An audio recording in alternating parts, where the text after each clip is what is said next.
Hello student, कैसे हैं आप सब। होप सो आप सभी लोग बहुत अच्छे होंगे, घर पे रह के बहुत अच्छे ढंग से पढ़ाई कर रहे होंगे। मैं हूँ सागर राठौर, आपका बायोलॉजी फैकल्टी। हमारे इस ऑनलाइन प्लेटफॉर्म ऑनलाइन दीक्षा पे आप सबों का बहुत बहुत स्वागत करता हूँ। सो स्टूडेंट, कंटिन्यू हम लोग करते हुए सेल चैप्टर को चले आ रहे हैं और इसी के अंतर्गत हम लोगों ने बहुत सारे सेल ऑर्गेनेल्स को पढ़ा है। इसी में से आज जो है हम न्यूक्लियस को पढ़ेंगे। बहुत ही इम्पॉर्टेंट सेल ऑर्गेनेल्स है और अगर इसके वेटेज की बात करें तो हर एक एग्ज़ाम्स में, चाहे वो 12th क्लास का एग्ज़ाम्स हो या फिर आपके नीट का एग्ज़ाम्स हो या फिर कोई भी एक जो भी मेडिकल एंट्रेंस एग्ज़ाम्स हो, उसमें ये क्वेश्चन यहाँ से रहता ही है, क्योंकि ये बहुत ही हॉट टॉपिक है। और इस चीज़ों को इसलिए भी समझना ज़रूरी है क्योंकि ये सेल जो यूकैरियोटिक है, प्रोकैरियोटिक जो भी है, इसके अंदर ये सबसे लार्जेस्ट सेल ऑर्गेनेल्स होता है, ठीक है ना। इसीलिए साथ ही साथ ये जो सेल के हर एक एक्टिविटीज़ को कंट्रोल करता है और इसीलिए इसको कंट्रोलर ऑफ सेल भी बोलते हैं, जिसको हम लोग डिस्कस करेंगे, काफ़ी अच्छे तरीके से जानेंगे कि क्या होता है न्यूक्लियस। सो देख सकते हैं यहाँ पे स्ट्रक्चर ऑफ न्यूक्लियस को, ठीक है। यहाँ पे न्यूक्लियस के स्ट्रक्चर को हम लोग देखेंगे और जानेंगे कि क्या होता है, ठीक है। और न्यूक्लियस के स्ट्रक्चर को देखने के पहले की बात करें तो हम लोग देख सकते हैं यहाँ पे जो न्यूक्लियस का बेसिकली फॉर्मेशन हो रहा है, यहाँ पे डीएनए और हिस्टोन के मिक्सिंग से हो रहा है। और इसके बाद हम लोग क्या कर रहे हैं, न्यूक्लियस बना रहे हैं। और न्यूक्लियस के बाद जो ये देखिए, न्यूक्लियस के अंदर ये क्रोमोसोम्स वगैरह प्रेजेंट होता है। इसको भी हम लोग काफ़ी अच्छे तरीके से देखेंगे क्योंकि इससे जो भी सेल ऑर्गेनेल से कोरिलेटेड सारे ही सेल ऑर्गेनेल्स को हम लोग पढ़ने वाले हैं, ठीक है। तो चलिए, आज का ये हमारा लेक्चर है 21, जिसमें हम लोग न्यूक्लियस को पढ़ेंगे, जानेंगे कि न्यूक्लियस क्या होता है, ये बेसिकली सेल के अंदर क्या एक्टिविटीज़ करता है और इसका जो इंटरनल स्ट्रक्चर होता है कैसा होता है, ठीक है। सो अगर बात करें हम लास्ट क्लासेस की, जो हम लोगों ने पढ़ा था वो था हमारा साइटोस्केलेटन स्ट्रक्चर, जिसके अंतर्गत हम लोगों ने cilia, flagella, centriole and centrosome को पढ़ा था, जिसमें हम लोगों ने जाना था सिलिया एंड फ्लैजेला के बारे में कि सिलिया जो होता है बेसिकली ये साइटोस्केलेटन स्ट्रक्चर होता है, जो सेल बेसिक होता है, इसका बेसिक स्ट्रक्चर जो इनका स्केलेटन होता है इन्हीं के थ्रू बनता है। और साथ ही साथ हम ये भी जाने थे कि ये जो सेंट्रोसोम है और सेंट्रियोल की बात करें तो ये सेल डिवीज़न में बहुत अच्छे तरीके से पार्टिसिपेट करता है, जिसके थ्रू क्या होता है, सेल का डिवीजन हो जाता है। तो यही सारा चीज़ हम लोग पढ़े थे। साथ ही साथ सिलिया एंड फ्लैजेला की बात करें तो जाने थे कि जो सिलिया था हमारा वो बेसिकली बेसिक स्ट्रक्चर तो था ही, साथ ही साथ ये जो थे सिलिया और फ्लैजेला की बात करें तो ट्यूब्यूल के फॉर्म में प्रेजेंट था, 9+0 9+2 के फॉर्म में था। क्योंकि 9+0 हम इसलिए बोल रहे थे क्योंकि ये चारों तरफ से ट्यूब्यूलर स्ट्रक्चर था 3-3 का और 9 पोजीशंस पे था, सर्कुलरली ट्यूब्यूल टाइप का। और साथ ही साथ अगर बात करें हम तो इसके साथ 9+2 का भी स्ट्रक्चर था। क्यों था, क्योंकि 9 तो इसके पेरीफेरी पे था ही, साथ ही साथ 2 जो था इसके सेंटर में था, सेंट्रल सीथ का फॉर्मेशन करता था, इसीलिए इसको 9+2 स्ट्रक्चर बोलते थे। इसी से फ्लैजेला, सिलिया बना। और सेंट्रोसोम एंड सेंट्रियोल की बात करें तो एक सेंट्रोस्फीयर बना, जिसके अंदर सेंट्रियोल प्रेजेंट होता था परपेंडिकुलरली, और ये क्या करता था, सेल डिवीजन के लिए रिस्पॉन्सिबल होता था, ठीक है। तो यही है। और साथ ही साथ जो सेंट्रियोल की बात करें तो ये बहुत ही ज़्यादा केयरफुल है सेल के अंदर, इसलिए भी क्योंकि यही जो है डिसाइड करता है, एक्चुअली केयर करता है, मॉनिटरिंग करता है कि जो भी एक सेल डिवाइड हो रहा है उसके अंदर चाहे पेरेंट सेल से डॉटर सेल्स बना तो उसके अंदर भी पेरेंट सेल जितना ही क्रोमोसोम प्रेजेंट हो, इस चीज़ों को मॉनिटरिंग करता है। तो बहुत इंपॉर्टेंट है। तो इस तरह से हम लोगों ने देखा था, सीखा था, समझा था। तो आइए आज बात करते हैं न्यूक्लियस का। यस, न्यूक्लियस, जिसके बारे में थोड़ा बहुत तो हम लोग वेरी फर्स्ट क्लासेस, बहुत पहले के क्लासेस में भी हम लोग डिस्कस कर चुके हैं कि न्यूक्लियस का जो बेसिकली डिस्कवरी था हमारे रॉबर्ट ब्राउन साहब ने किया था। और साथ ही साथ अगर बात करें तो न्यूक्लियस के बारे में, तो न्यूक्लियस के स्टडी को हम लोग कैरियोलॉजी बोलते हैं। जैसे सेल के स्टडी को क्या बोलते हैं, साइटोलॉजी, वैसे ही कैरियो मतलब क्या होता है, न्यूक्लियस और लॉजी मतलब स्टडी। तो क्या चीज़ के स्टडी को? न्यूक्लियस के स्टडी को हम लोग बोल देते हैं। ठीक है, कोई डाउट नहीं। तो इस तरह से हम समझ गए कि न्यूक्लियस का स्टडी को कैरियोलॉजी बोलते हैं। और साथ ही साथ अगर डिस्कवर की बात करें तो हम लोगों ने यहाँ मेंशन कर रखा है कि न्यूक्लियस की डिस्कवरी हमारे रॉबर्ट ब्राउन साहब ने किया हुआ था। क्लियर है? साथ ही साथ अगर बात करें तो एक साइंटिस्ट थे स्ट्रेस बर्नर। इन्होंने कहा था कि जो नया जो न्यूक्लियस होता है वो क्या होता है, डिवाइड करता है पुराने वाले न्यूक्लियस से, है ना, और उसी के थ्रू नया न्यूक्लियस का फॉर्मेशन होता है, मतलब न्यू तरीके से नई फॉर्मेशन होता है। तो इसी तरह से यहाँ पे हम लोग देख सकते हैं new nucleus arises from division in pre existing nucleus, then new nucleus is form, new nucleus is formed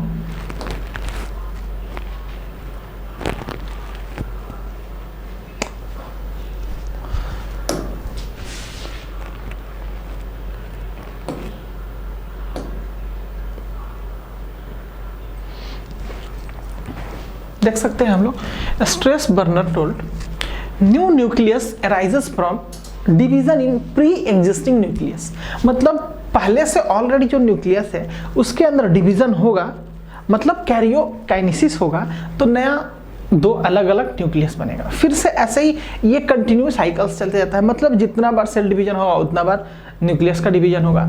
eukaryote की बात कर रहे हैं। ठीक है, सो अब बात करें हम न्यूक्लियस की, तो nucleus is the largest cell organelles. Clear है? और बात करें हम इसके अगले पॉइंट की, तो कह रहे हैं क्या, न्यूक्लियस इज द कंट्रोलर और director of the cell. Clear है? अब ये कह रहे हैं कि यही जो न्यूक्लियस होता है बेसिकली हमारा डायरेक्टर होता है और कंट्रोलर ऑफ द सेल होता है। ठीक है, जिसको कि ऑलरेडी हम लोग ऑलरेडी डिस्कस किए थे। और अब बात करते हैं इससे स्टेटमेंट की कि बेसिकली इसको किसने वेरीफाइड किया था, तो this statement was proven by Hammerling. ठीक है, एक साइंटिस्ट थे हैमरलिंग। ठीक है, इन्होंने ही एसिटाबुलारिया, ठीक है, के अंदर एक्सप्लेन किया कि न्यूक्लियस जो होता है regulate the genetic and metabolic activities of cell. किसी सेल के अंदर जितना भी metabolic activities as well as genetic activities को कंट्रोल करता है। आप कहोगे सर कि मेटाबॉलिक एक्टिविटीज को कैसे करता है, तो मेटाबॉलिक एक्टिविटीज को कंट्रोल करना इन सेंस कि किसी भी तरह का कोई भी एक टाइप का प्रोटीन का सिंथेसिस होना, फैट का सिंथेसिस होना, कार्बोहाइड्रेट का सिंथेसिस होना, या फिर एब्जॉर्प्शन होना, या फिर उससे बाहर निकलना सेल से, ये सारा चीज किसके केमिकली होता है। और केमिकली बेसिक जो रिस्पॉन्सिबिलिटी होता है, हम जानते हैं कि राइबोसोम्स जो होता है बेसिकली कहाँ से, न्यूक्लियोलस से निकलता है, और न्यूक्लियोलस कहाँ प्रेजेंट होता है, न्यूक्लियस के अंदर।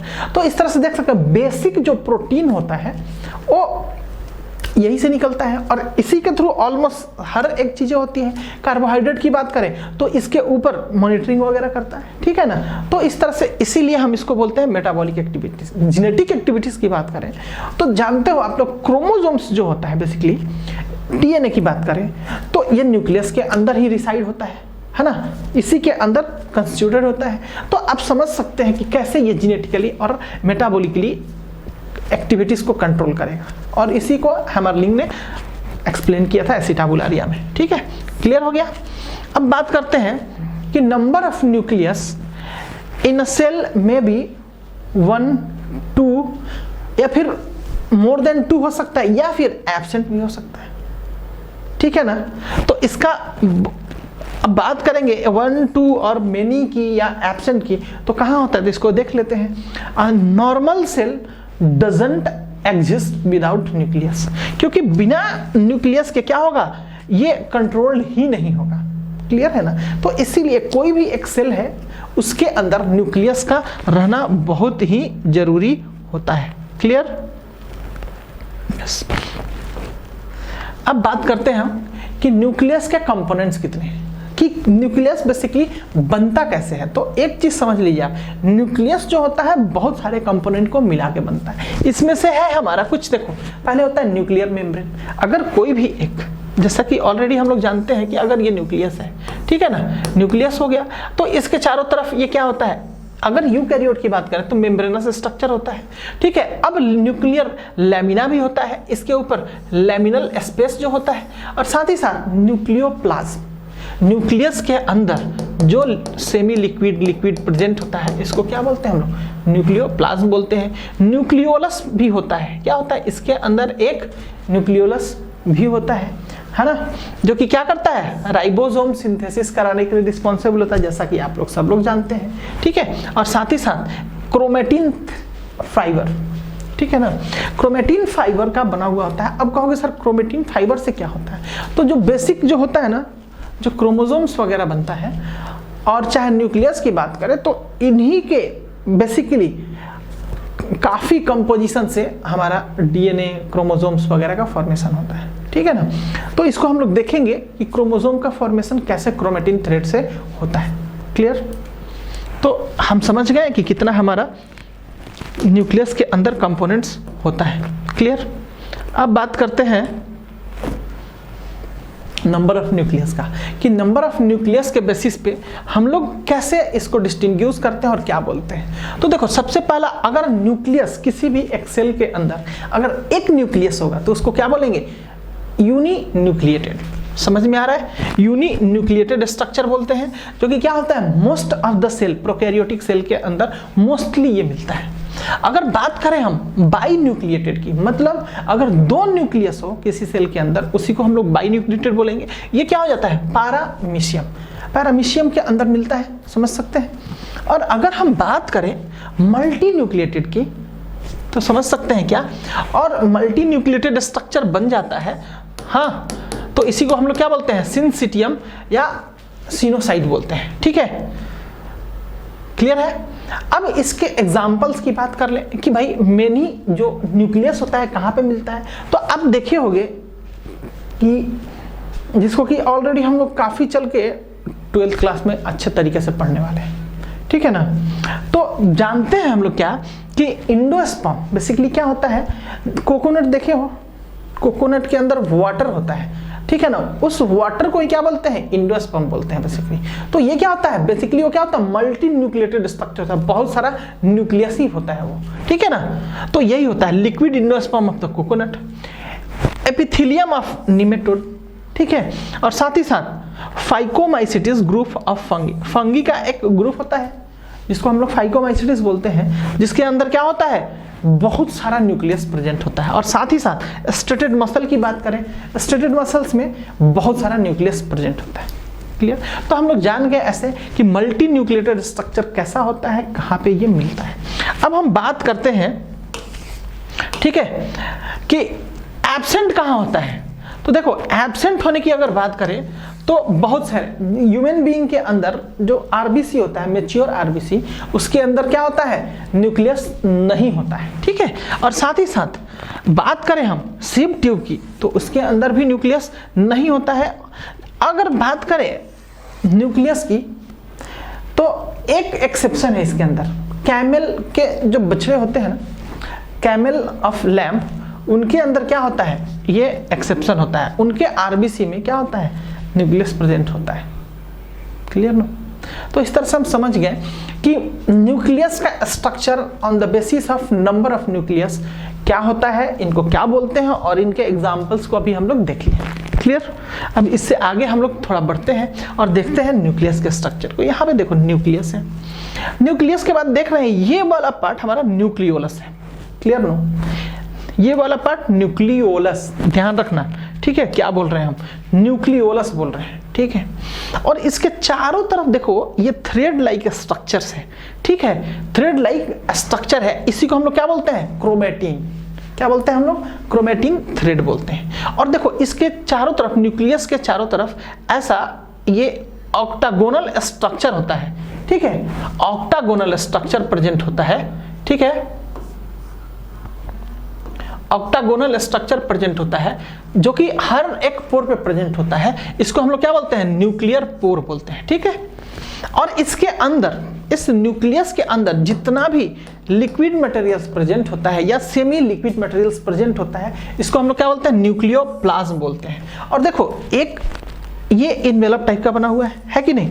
तो देखो एक अंदर में है एक बाहर में है, तो मतलब एक इनर लेयर होता है एक आउटर लेयर होता है। तो इस दोनों को मिला के हम लोग क्या बोल देते हैं, इसको न्यूक्लियर इनवेलप बोल देते हैं। तो ये स्ट्रक्चर हम देख चुके हैं, ये न्यूक्लियस के अंदर प्रेजेंट होता है, ठीक है कि नहीं। न्यूक्लियस के अंदर हम सारे स्ट्रक्चर को देख सकें, ठीक है ना। अब बात करते हैं इससे थोड़ा सा आगे की और देखते हैं थोड़ा सा इसको, और थोड़ा सा इसके अंदर हम लोग जाते हैं, इलेबोरेटली देखते हैं थोड़ा सा, बहुत ज्यादा का डिफरेंस नहीं है। तो यहां पे देखो ये जो पोर है, पोर के अंदर, यहीं पे पोर के अंदर यहां पे ऑक्टागोनल स्ट्रक्चर होता है जिसको हम लोग क्या बोलते हैं, एनुलस बोलते हैं। यहां पे देखो एनुलस को हम लोग दिखाए भी हुए हैं, क्लियर ना। इसके बाद हम बात करते हैं पेरी न्यूक्लियर स्पेस का, समझ में आ रहा है। मतलब ये कि पेरीफेरी पे एक आउटर हो गया और इसके अंदर इनर हो गया। देखो इधर आउटर लेयर है और इसके बाद इनर लेयर है, इसके बीच के स्पेस को हम लोग क्या बोलते हैं, पेरी न्यूक्लियर स्पेस। दोनों आउटर और इनर के बीच के स्पेस को, ठीक हो गया। अब बात करते हैं हम लोग हेट्रोक्रोमेटिन का, और इसी के साथ यूक्रोमेटिन भी होगा। देखो एक यूक्रोमेटिन होगा, एक हेट्रोक्रोमेटिन होगा। तो यहाँ पर देख सकते हो जो हेट्रोक्रोमेटिन है ये काफी क्या है, थोड़ा धुंधला टाइप का दिख रहा है, समझ में आ रहा है। मतलब इनका जो डाई होता है, डाई जो होता है बेसिकली ये कलर्ड होता है, बेसिकली क्या होता है, ज्यादा एक्टिव नहीं होता है। लेकिन इनका डाई देख सकते हो यूक्रोमेटिन का बहुत ही डार्क है, ठीक है। तो ये क्या होते हैं, बहुत हैविली डाइड किए हुए होते हैं, डाई होता है, क्लियर है कि नहीं। अब इसके बाद हम बात करते हैं पेरी न्यूक्लियर क्रोमेटिन की। अब इसके अंदर क्या होता है, क्रोमेटिन का क्या होता है, थ्रेड्स बना हुआ होता है काफी। तो ये जो बेसिकली देख रहे हो ये क्रोमेटिन थ्रेड्स का ही गुच्छा होता है, ठीक है। अब बात करते हैं इंट्रा न्यूक्लियर क्रोमेटिन का, और इसके अंदर भी एक क्रोमेटिन का स्ट्रक्चर बनेगा जिसको हम लोग क्या बोलते हैं, इंट्रा, इसके न्यूक्लियोलस के अंदर का स्ट्रक्चर को बोल रहे हैं। अब हम बात कर रहे हैं न्यूक्लियर इनवेलप का, जैसा कि ऑलरेडी हम लोग लास्ट फोकट में देखे थे। न्यूक्लियर इनवेलप मतलब इनर मेम्ब्रेन आउटर मेम्ब्रेन को बोल रहे हैं। ये देखो न्यूक्लियोलस है, इसी न्यूक्लियोलस के अंदर की बात कर रहे थे। और इस न्यूक्लियस के टोटल, ये न्यूक्लियस हो गया, ये न्यूक्लियस जो होता है चारों तरफ से बेसिकली हमारा ये एंडोप्लाज्मिक रेटिकुलम से ढका हुआ होता है। अब देखो जो इसका बेसिक पोर है, जो मेम्ब्रेन स्ट्रक्चर है, वो कैसा होता है, स्मूथ एंडोप्लाज्मिक रेटिकुलम होता है। और इससे बाहर का, स्मूथ एंडोप्लाज्मिक रेटिकुलम से बाहर का क्या होता है, ये होता है रफ एंडोप्लाज्मिक रेटिकुलम। क्लियर हो गया ना। तो इस तरह से हम सारे ही स्ट्रक्चर को समझ गए, जान गए कि क्या होता है। अब इसके हर एक चीजों को हम लोग पढ़ लेते हैं कि न्यूक्लियर स्पेस क्या होता है, पेरीन्यूक्लियर स्पेस क्या होता है, यूक्रोमेटिन क्या होता है, राइबोसोम्स क्या होता है। और देख सकते हो राइबोसोम्स ये प्रेजेंट है। तो ये जो राइबोसोम्स प्रेजेंट है बेसिकली एंडोप्लाज्मिक रेटिकुलम के ऊपर जब राइबोसोम्स आ जाएगा तो क्या हो जाएगा, ये रफ एंडोप्लाज्मिक रेटिकुलम बना देगा। क्लियर। तो इस तरह से हम लोग अब बात करते हैं हम इसके एक पहले कंपोनेंट की, जो कि है न्यूक्लियर मेम्ब्रेन। क्लियर। तो न्यूक्लियर मेम्ब्रेन से पता चल रहा है कि क्या होता है, ये मेम्ब्रेनस स्ट्रक्चर होता है। तो nucleus is surrounded by two membrane, that is inner and outer. Clear है ना। तो इनर और आउटर दोनों को कलेक्टिवली हम लोग क्या बोलेंगे, हम लोग न्यूक्लियर इनवेलप बोलते हैं। तो इसी को बोलते हैं inner and outer membrane of nuclear membrane is collectively called nuclear envelope. Clear. अब बात करते हैं हम क्या, जैसा देख चुके हैं हम लोग कि न्यूक्लियस जो होता है क्या होता है, कंटिन्यूअस लेयर नहीं होता है, कवरिंग नहीं होता है। तो इसी को कर रहे हैं nuclear membrane is not a continuous layer. इसके चारों तरफ क्या होता है, छोटा छोटा पोर्स प्रेजेंट है। और देखो इसी के बाद हम लोग कह रहे हैं कि nuclear membrane is perforated by many minute pores, जिसको हम लोग क्या बोलते हैं, न्यूक्लियर पोर बोलते हैं। ध्यान से देखो न्यूक्लियर पोर बोलते हैं इसको। क्लियर। अब अगर इससे बात करें तो कह रहे हैं क्या कि at each nuclear pore an octagonal proteinaceous structure is present that is called annulus या ब्लेब। एनुलस ही बेसिकली मोस्टली क्या करते हैं हम लोग, एनुलस ही जानते हैं, ब्लेब बहुत कम लोग, ये चीज़ बहुत कम बुक्स में क्या है ना ये एक्सप्लेन किया हुआ है। ठीक है। तो इस तरह से हम समझ गए कि क्या होता है हमारा न्यूक्लियर मेम्ब्रेन के अंदर का स्ट्रक्चर, और साथ ही साथ इसके अंदर के स्ट्रक्चर की बात करें तो इसमें कह रहे हैं क्या कि it is made up of special type of protein called nucleoplasmin. ठीक है। न्यूक्लियस के अंदर प्लाज्मा प्रेजेंट है तो इसीलिए इसको क्या बोलते हैं, न्यूक्लियोप्लाज्मिन। क्लियर। अब देखो एक चीज है, अगर हम बात करें एनुलस का, जान रहे, जहां पोर होता है उसके अंदर ऑक्टागोनल स्ट्रक्चर होता है, और साथ ही साथ उसका जो पोर होता है, देखें यहां पे,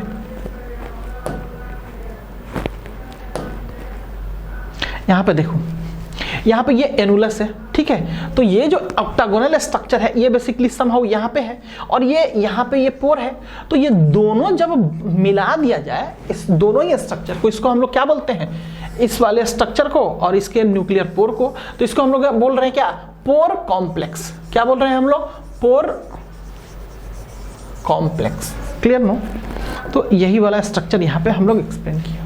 अब कहोगे सर न्यूक्लियस और ये पोर है प्रेजेंट होता है, इससे बेसिकली होता क्या है। तो देखो ये ही जो होता है रिस्पॉन्सिबल होता है ट्रांसपोर्टेशन कराने के लिए। तो कह रहे हैं क्या, transport of material occur between nucleoplasm and cytoplasm occur through the pore complex. इसलिए देखो इधर अगर ये सेल है, सेल के अंदर क्या होता है, न्यूक्लियस प्रेजेंट होता है। ये सेल है, सेल के अंदर न्यूक्लियस प्रेजेंट है।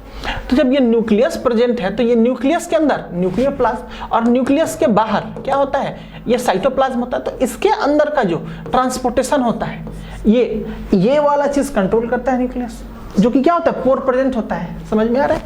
हाँ चलो अब इससे आगे की बात करते हैं। तो कहते हैं न्यूक्लियोलस। Clear no. अब न्यूक्लियस के अंदर एक कॉन्सेंट्रेटेड स्ट्रक्चर, जिसको क्या बोलते हैं हम लोग, न्यूक्लियोलस बोलते हैं। और इसी न्यूक्लियोलस के अंदर क्या होता है, राइबोसोम का फॉर्मेशन होता है, जिससे क्या होता है, प्रोटीन का फॉर्मेशन होता है। इसीलिए क्या बोलते हैं इसको, राइबोसोम फैक्ट्री या प्रोटीन सिंथेसिस फैक्ट्री बोलते हैं। तो इसी को बोलते हैं क्या, कि इसको जो था न्यूक्लियोलस की बात करें तो इसको फोंटाना ने डिस्कवर किया था। फोंटाना। क्लियर है। Usually one nucleolus present in one nucleus. Nucleus के अंदर एक ही न्यूक्लियोलस प्रेजेंट होता है, बट मैमेलियंस के अंदर ये क्या होता है, 4 to 5 तक मिलते हैं। Clear no. अब अगर बात करें इसके अगले पॉइंट की, तो हम कह रहे हैं क्या, कि nucleus is mainly made up of DNA, RNA and protein. ये 3 चीजों से मिलके बना हुआ है। क्लियर। साथ ही साथ इनका जो स्ट्रक्चर होता है न्यूक्लियोलस का, ये कैसा होता है, नेकेड होता है। ध्यान देना, ये लास्ट पॉइंट पे बहुत इंपॉर्टेंट है। नेकेड होता है, मेम्ब्रेनलेस होता है। साथ ही साथ सराउंडेड बाय एमॉर्फस मटेरियल। अगर एमॉर्फस मटेरियल्स की बात करें, मतलब ये कि कोई अस्थाई तौर पर रहने वाला मटेरियल नहीं है, मतलब हमेशा एक जैसा रहने वाला है, ये जो कि हमेशा चेंज होते रहता है अपने स्ट्रक्चर, वही होता है एमॉर्फस मटेरियल्स। राउंडेड और slightly irregular in structure. Clear no. अब ये क्या होता है, राउंडेड तो होता है, बट क्या होता है, अपना रूप चेंज करते रहता है। कभी कभी क्या होता है, इरेगुलर शेप का हो जाता है। जैसे देख सकते हो यहाँ पे, कि हम देख सकते हैं यहाँ पे, देखो इस न्यूक्लियस की बात करें, यहाँ पे राउंडेड है, लेकिन क्या होता है, तब पर भी यहाँ से इरेगुलर इन शेप है। ठीक है ना। तो हम देख सकते हैं, काफी अच्छे तरीके से समझ सकते हैं। ठीक है। तो यहाँ पे हम लोग देख सकते हैं इनके स्ट्रक्चर को, समझ सकते हैं इनके स्ट्रक्चर को। समझ में आ रहा है ना। अब हम बात करते हैं न्यूक्लियोलस फॉर्म्ड बाय, ध्यान से, बहुत इंपॉर्टेंट है ये line, nucleolus formed by chromosome और क्रोमेटिन फाइबर। क्रोमोसोम और क्रोमेटिन फाइबर। क्रोमेटिन फाइबर के थ्रू क्या बनता है, क्रोमोसोम का फॉर्मेशन होता है। इसीलिए यहाँ पे दोनों ही हम लोग कह रहे हैं। At specific site called nucleolar organizer region या ऑर्गेनाइजेशन सेंटर, इसी को बोलते हैं हम लोग नॉर। यहीं पे क्या होता है, न्यूक्लियोलस का फॉर्मेशन होता है। किसके थ्रू, क्रोमोसोम और क्रोमेटिन फाइबर के थ्रू। Clear no. अब इससे आगे की बात करें तो कह रहे हैं क्या, कि protein of ribosome synthesized in cytoplasm but diffused in nucleus। ध्यान देना इधर, जो राइबोसोम के अंदर प्रोटीन बनता है वो कहां पे जाता है, वहां पे कहां पे जाकर डिफ्यूज होता है, साइटोप्लाज्म में। ठीक है ना। बट ये डिफ्यूज कहां होता है, न्यूक्लियस के अंदर। न्यूक्लियस के अंदर ही ये जाके डिफ्यूज होता है, भले ये साइटोप्लाज्म के अंदर सिंथेसिस हो। Clear no.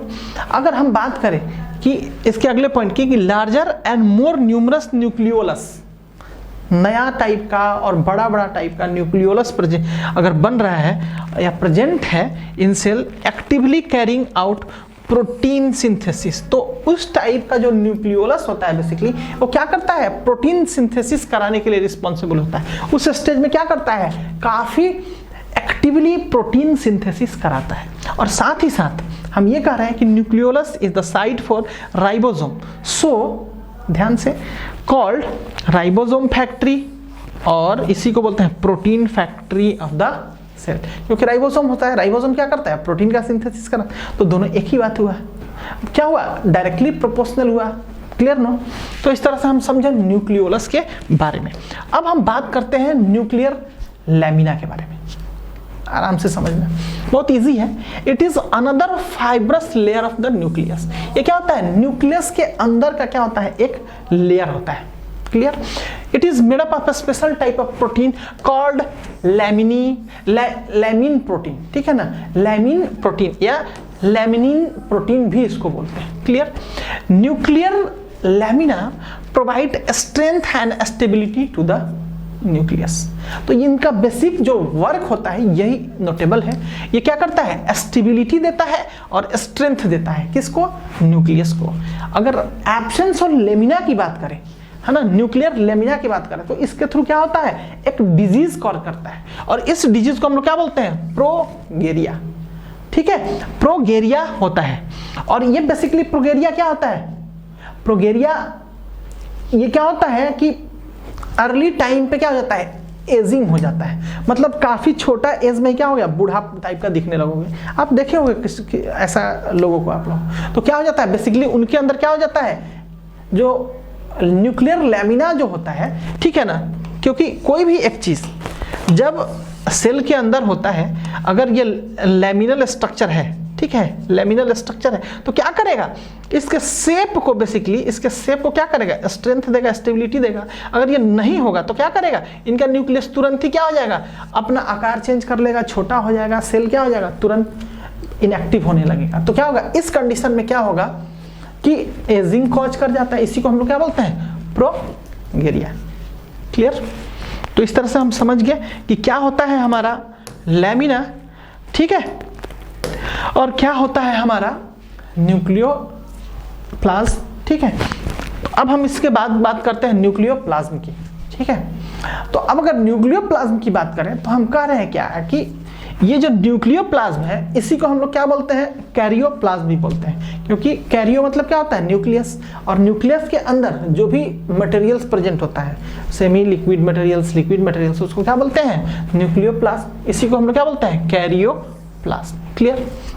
अब देखो, न्यूक्लियस के अंदर कुछ एक ऐसे न्यूक्लियस हुआ, तो न्यूक्लियस के अंदर ये ग्राउंड स्ट्रक्चर भी होगा, ठीक है ना। तो ये जो ग्राउंड स्ट्रक्चर होता है, इसको हम लोग क्या बोलते हैं, इसके चारों तरफ, इस न्यूक्लियस के चारों तरफ जो खाली जगह पे जो भी मटेरियल्स प्रेजेंट होता है, यही तो होता है न्यूक्लियोप्लाज्म। यही खाली जगह पे, इसी के अंदर फिल्ड हुआ रहता है, भरा हुआ रहता है, यही क्या होता है, न्यूक्लियोप्लाज्म भरा हुआ होता है। क्लियर? और अगर बात करें न्यूक्लियोप्लाज्म की कि ये जो लिक्विड मटेरियल्स या इसके अंदर क्या होता है, तो होता है डीएनए होता है, आरएनए होता है, न्यूक्लियोटाइड्स होता है, न्यूक्लियोसाइड्स होता है, क्रोमेटिन फाइबर होता है, और साथ ही साथ न्यूक्लियोलस भी होता है। Clear no? तो न्यूक्लियोप्लाज्म के अंदर हम लोग क्या क्या देखें, डीएनए हो रहा है, आरएनए हो रहा है, न्यूक्लियोटाइड, न्यूक्लियोसाइड, क्रोमेटिन फाइबर हो रहा है, साथ ही साथ न्यूक्लियोलस, बहुत इंपॉर्टेंट है, ध्यान रखना। ठीक है, और साथ ही साथ हम कह रहे हैं कि nucleoplasm contain various type of enzyme which are associated with क्या, डीएनए से क्या करता है, डीएनए का रिप्लिकेशन कराता है। ठीक है ना, तो डीएनए रेप्लिकेशन। अगर ट्रांसक्रिप्शन की बात करें तो क्या होता है, डीएनए से आरएनए कराएगा। ठीक है, बेसिकली क्या कह सकते हैं हम लोग, प्रोटीन से आरएनए, और ग्लाइकोलिसिस का भी सिंथेसिस कराएगा। तो ये न्यूक्लियोप्लाज्म है, इसके अंदर बेसिकली हमारा क्या क्या हो रहा है, DNA, RNA, chromatin fibre, nucleolus हो रहा है, न्यूक्लियोटाइड, न्यूक्लियोसाइड्स हो रहा है, और साथ ही साथ ये डीएनए रेप्लिकेशन, डीएनए हमारा ट्रांसक्रिप्शन, और साथ ही साथ ग्लाइकोलिसिस, और भी बहुत सारे एक्टिविटीज जिसको कंट्रोल करता है, सिंथेसिस करता है। क्लियर ना? तो समझ के हम लोग न्यूक्लियोप्लाज्म को इस तरह से काफी अच्छे तरीके से समझे। ठीक है, अब हम बात करते हैं इससे आगे की। यस, अब इससे आगे की बात करते हैं क्रोमेटिन थ्रेड की। क्लियर? क्रोमेटिन थ्रेड काफी देर से हम लोग समझते हुए आ रहे हैं, आप लोग देखे भी हैं कि कन्वोल्यूटेड स्ट्रक्चर्स है, तो कह रहे हैं क्या कि chromatin fibre was first given by flamingo. ठीक है, मतलब ये टर्म जो था क्रोमेटिन थ्रेड, इसको किसने दिया था? फ्लेमिंग ने दिया था। क्लियर? और साथ ही साथ ये कहा था कि it is a thread like structure. ठीक है, ये कैसे होता है? ये थ्रेड के जैसा, ऐसा थ्रेड लाइक स्ट्रक्चर होता है। और साथ ही साथ कह रहा है क्या कि it is made up of, ध्यान से, बहुत ही इंपॉर्टेंट लाइन है, इसको हम लोग काफी अच्छे तरीके से और एक रेड लाइनिंग करने वाले हैं। DNA and histone protein. इसी हिस्टोन प्रोटीन को क्या हम लोग बोल रहे हैं? हिस्टोन प्रोटीन को न्यूक्लियोप्रोटीन। लाइक क्या क्या होता है? Arginine, lysine, amino acid. ध्यान रखना, आर्जिनिन और लाइसिन एमिनो एसिड लाइक क्या हो जाता है? हिस्टोन प्रोटीन इसके अंदर प्रेजेंट होता है। Clear no? तो इस तरह से हम समझ गए कि basically chromatin thread, chromatin fibre क्या चीज का बना हुआ होता है। अब बात करें हम डीएनए की, तो कह रहे हैं क्या, क्योंकि यहाँ पे क्या है? डीएनए है, देख रहे हो, तो कह रहे हैं क्या कि डीएनए कैसा होता है? Negatively charge particle substances basically होता है। तो it is negatively charge and acidic in nature due to presence of किसके? फॉस्फेट। ठीक है, फॉस्फेट के प्रेजेंट होने के चलते क्या होता है?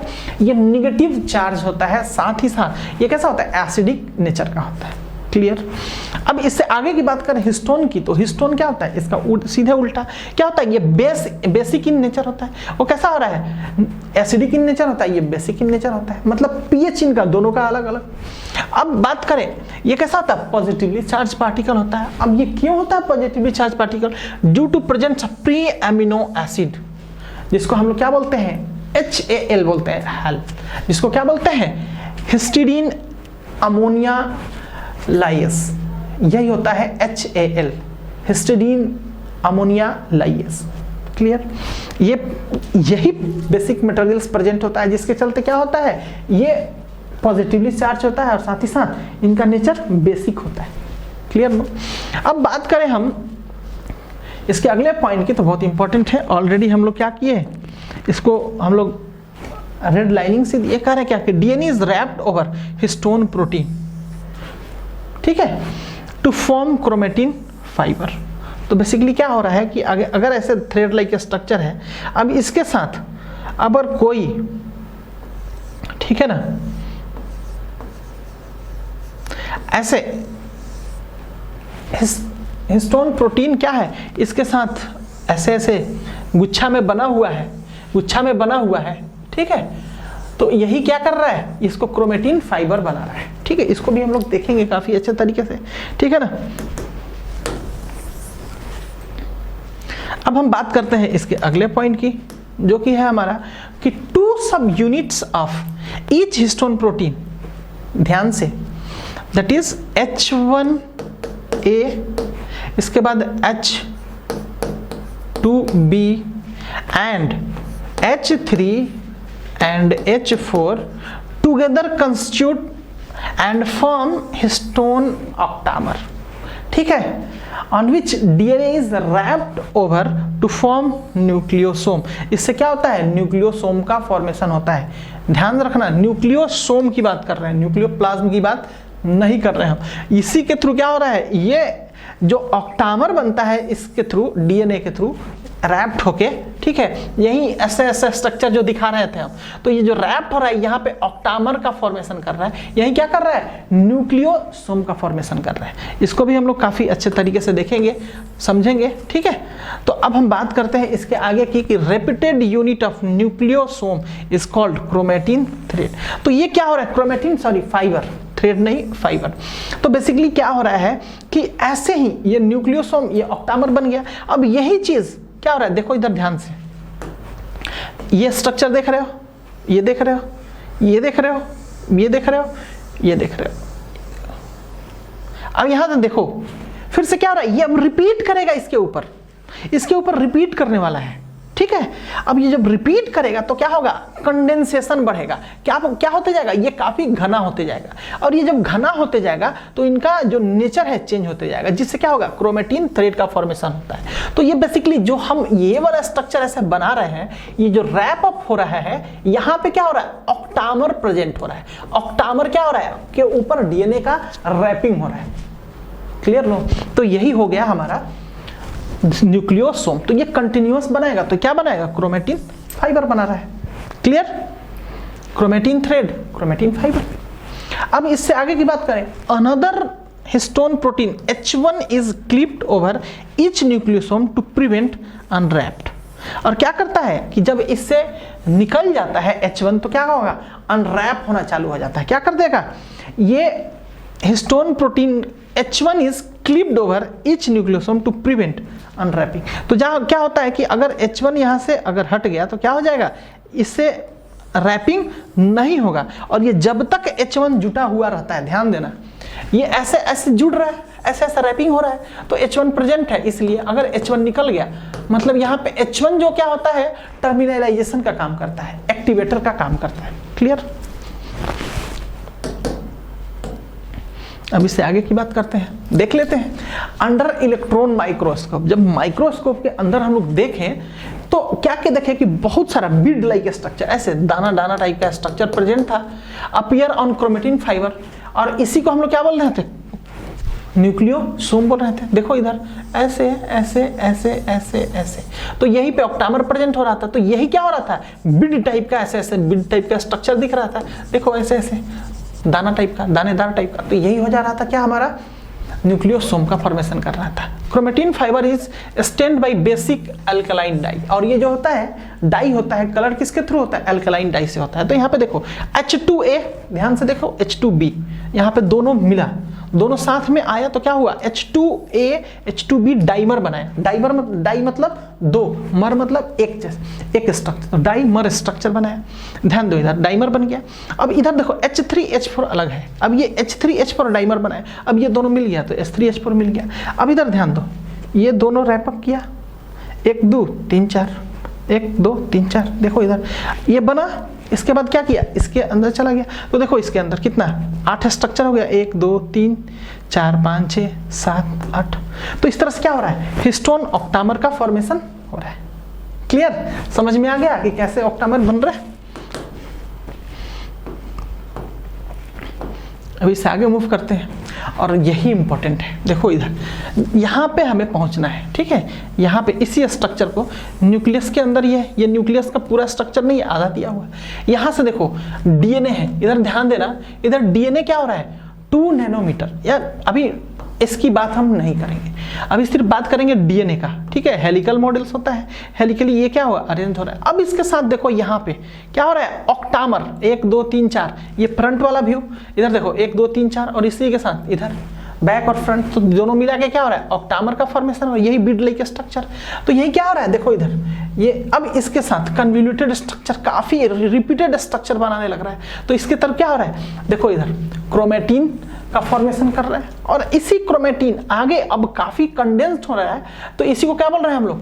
यही वाला हमारा आगे चल के क्रोमेटिन फाइबर का फॉर्मेशन कर रहा है। और क्रोमेटिन फाइबर से क्या हो रहा है? अब ये क्रोमोसोम बना रहा है। जब क्रोमोसोम बना रहा है यहाँ पे, तो इधर ध्यान दो, इसके अंदर के स्ट्रक्चर को थोड़ा सा समझो, और ये समझो कि देखो ये छोटा छोटा दिख रहा है, ये डॉटेड स्ट्रक्चर है, मतलब ये ग्रीन कलर का, यहाँ पे येलो कलर का, यहाँ पे कुछ डार्क कलर का, यहाँ पे ब्लू कलर का, यहाँ पे थोड़ा सा ग्रीनिश टाइप का है, यहाँ पे पर्पल कलर का। तो ये अपना अपना एक कॉम्प्लेक्स बना रहा है, जिसको हम लोग क्या बोल रहे हैं? क्रोमोसोम टेरिटरी बोल रहे हैं। क्या बोल रहे हैं? क्रोमोसोम टेरिटरी बन रहा है। और इसी के थ्रू क्या होता है? लैमिना का फॉर्मेशन होता है। Clear no? और इसी ये एक एक स्ट्रक्चर मिला के, और ये क्या हो जाता है? पोर्स पे ऐसे प्रेजेंट हो जाते हैं, जो कि न्यूक्लियर लैमिना का फॉर्मेशन कर रहा है। और यही कंपोज्ड हो रहा है, तो क्या हो रहा है? न्यूक्लियस बन रहा है। क्लियर? तो देख सकते हो यहाँ पे काफी अच्छे तरीके से इन सभी चीजों को भी हम लोग काफी अच्छे तरीके से एक्सप्लेन किए हैं कि न्यूक्लियोबेस है, न्यूक्लियोसोम है, composed of 8 histone proteins, yes, octamer, repressive chromatin, domain mainly heterochromatin, जिसका क्या होता है? लाइटली डाई होता है। एक्टिव प्रोटीन जिसको बोलते हैं यूक्रोमेटिन, क्या होता है? एक्टिव डाई होता है। तो देख सकते हो ये लाइटली है, ये कलरफुल है, ठीक है? और साथ ही साथ क्रोमोसोम टेरिटरी देख सकते हो, छोटा छोटा न्यूक्लियोलस की बात करते हैं, जो कि क्या करता है? स्ट्रेंथन, स्टेबिलिटी प्रोवाइड करता है। न्यूक्लियर एस्पिकल्स होता है, जो छोटा छोटा फॉर्म्स में होता है, जो कि क्या होता है? जरूरत पड़ने पे वहां चिपकता है। दो अलग अलग। इसके बाद न्यूक्लियर मेम्ब्रेन, साथ यहाँ देख सकते हैं न्यूक्लियर सिस्टमैटिक न्यूक्लियर पोर्स का भी फॉर्मेशन हो रहा है। पोर यहाँ पे देख सकते हो आप लोग, यहाँ पे पोर, ये पोर, ये पोर, ये पोर, यहाँ पे देख सकते हो पोर बन रहे हैं, यहाँ पे देखो पोर, यहाँ पे न्यूक्लियर पोर देख रहे हो, न्यूक्लियर लैमिना देख चुके हैं हम लोग, और साथ ही साथ लैड का फॉर्मेशन हो रहा है। ठीक है, यही लैड मतलब लैमिना एसोसिएटेड डोमेन। ठीक है, तो इस तरह से हम समझ गए कि कैसे बेसिकली ये कंपोज्ड होके बन रहा है। ठीक है ना स्टूडेंट, तो इस तरह से हम समझ सकते हैं काफी अच्छी तरीके से आप लोग। और इसी के अंदर कुछ एक पॉइंट्स जिसको कह रहे हैं क्या कि 1.75 turn off DNA on each nucleosome, मतलब अगर ये न्यूक्लियोसोम रिपीटेडली अगर बन रहा है तो क्या हो रहा है 1.75 टर्न हो रहा है। ठीक है, और 20 base pair are present on each nucleosome, तो मतलब अगर एक की बात करें एक न्यूक्लियोसोम के ऊपर तो 20 टाइम्स क्या हो रहा है रिपीटेटिवली ये जुड़ रहा है। और further coiling of chromatin fibre और non histone protein leads to formation of chromosome. और इस तरह से क्या हो रहा है कि नॉन हिस्टोनिक प्रोटीन्स अगर कंटिन्यूअस क्या हो रहा है लेयरिंग करेगा तो क्या हो जाएगा क्रोमोसोम का फॉर्मेशन होगा। देख सकते हो वही सेम स्ट्रक्चर। ठीक है स्टूडेंट, काफी अच्छे तरीके से हम लोग समझ गए। अगर बात करें क्रोमेटिन फाइबर का, जैसा कि हम देखे हुए आ रहे हैं, ये दो टाइप का होता है, इसको बोलते हैं यूक्रोमेटिन, दूसरा हेट्रोक्रोमेटिन। यूक्रोमेटिन की बात करें तो क्या होता है, ये क्या होता है लाइटली स्टेन्ड होता है, मतलब क्या होता है काफी कलरफुल नहीं होता है, थोड़ा थोड़ा हाँ धुंधला सा होता है। It is transcriptionally and genetically more active, लेकिन क्या होता है ये मोर एक्टिव होता है। ठीक है ना, डाई कम होता है, लाइटली डाई होता है, लेकिन एक्टिव बहुत ज्यादा होता है। अगर हेट्रोक्रोमेटिन की बात करें तो ये क्या होता है हैवीली या डार्कली स्टेन्ड क्रोमेटिन फाइबर होता है, साथ ही साथ ये क्या था ट्रांसक्रिप्शनली और जेनेटिकली ये क्या होता है लेस एक्टिव होता है।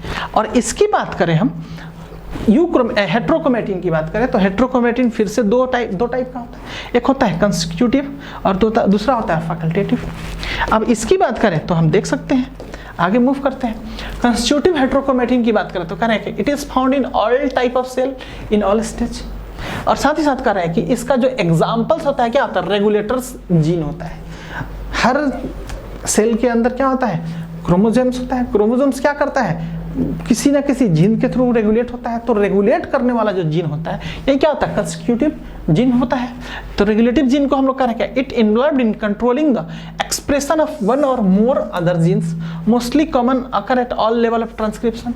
तो ट्रांसक्रिप्शन जब होता है, मान के चलो ट्रांसक्रिप्शन अगर आरएनए से डीएनए का फॉर्मेशन हो रहा है, ठीक है, तो ये क्या हो गया एक टाइप का ट्रांसक्रिप्शन हो गया, है ना, या फिर कोई भी एक कन्वर्जन, तो यही ट्रांसक्रिप्शन हुआ। Transcription when the information in a genes DNA is transferred to a mRNA. ठीक है ना, डीएनए से आरएनए या फिर आरएनए से डीएनए, कुछ ऐसा ही स्ट्रक्चर। ठीक है, अगर फैकल्टेटिव हेट्रोक्रोमेटिन की बात करें तो करें it is found in some specific cell और इंडिविजुअल्स, कुछ एक सेल्स के अंदर। जैसे अगर बात करें तो कहाँ मिलता है, ये बार बॉडी में मिलता है। आप कहोगे सर बार बॉडी क्या होता है, तो देखो कोई भी एक क्रोमोसोम्स होता है ना, क्रोमोसोम्स के अंदर कितना एक्स क्रोमोसोम प्रेजेंट होता है, उसमें से अगर -1 करते हैं तो क्रोमोसोम के अंदर बार क्रोमोसोम का हमको नंबर पता चल जाता है। तो यहाँ पर देख सकते हैं exploration number of Barr body equal to number of X chromosome -1। अगर ह्यूमन की बात करें तो ह्यूमन का जो क्रोमोसोम होता है कैसा होता है एक्स वाई होता है, तो इसके अंदर कितना एक्स क्रोमोसोम है, एक है। अब एक में से एक अगर हम घटा रहे हैं, ठीक है, सब्ट्रैक्ट कर रहे हैं, तो कितना बच रहा है 0, मतलब ह्यूमन में मेल के अंदर कोई बार बॉडी नहीं होता है। लेकिन अगर फीमेल की बात करें तो कितना होता है डबल एक्स, देख सकते हैं यहाँ पे। अगर उसमें से एक्स में से 2x में से एक एक्स घटाते हैं तो कितना, तो एक बार बॉडी यहाँ पे फीमेल के अंदर प्रेजेंट होता है। ठीक है, तो इस तरह से हम लोग समझ गए काफी अच्छे तरीके से कि क्या होता है हमारा। ठीक है स्टूडेंट, न्यूक्लियस काफी अच्छे तरीके से समझे, और होप सो आप सभी को बहुत अच्छा लगा होगा, बहुत इंटरेस्टिंग हमारा आज का सेशन रहा है। आज के लिए बस इतना ही, थैंक यू।